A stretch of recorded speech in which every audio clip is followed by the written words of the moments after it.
First day for the new Congress, and already the new majority is having to answer charges they'll renege on their biggest promise. This is the pledge to America. Now, the House Republicans ran on this, and there's two references at least to cutting at least $100 billion in the first year. But now there's some serious doubts that the GOP can actually cut America's budget by the $100 billion that they promised in their pledge to America. Do you remember that? The Republicans had said, Governor, that they were going to cut $100 billion. That's what they said in the pledge to America. Backing off on that, some now saying 50 million, some saying as little as 30 million, and not being specific necessarily about how they're going to do it. Can you pin that down right now? What is the target House Republicans are trying to meet this year in spending cuts? And can you lay out specifically how you're going to get there?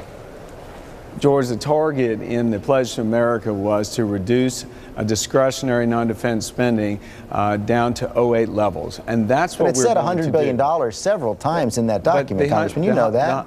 The $100 billion was based on the fiscal year. We are going to But not the first year, as you promised. The problem is we're coming in the middle of the fiscal year. But didn't you estimate? Didn't you estimate? I mean, you knew this would be happening in the middle of the fiscal year, right? So you made that estimation of $100 billion.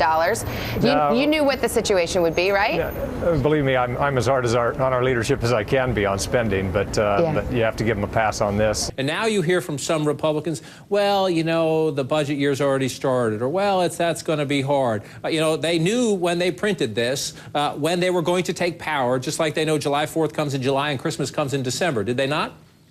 Yeah, I hope people who really were firing shots at me for saying it was all pablum and dreck will finally realize I was right about that stinking pledge.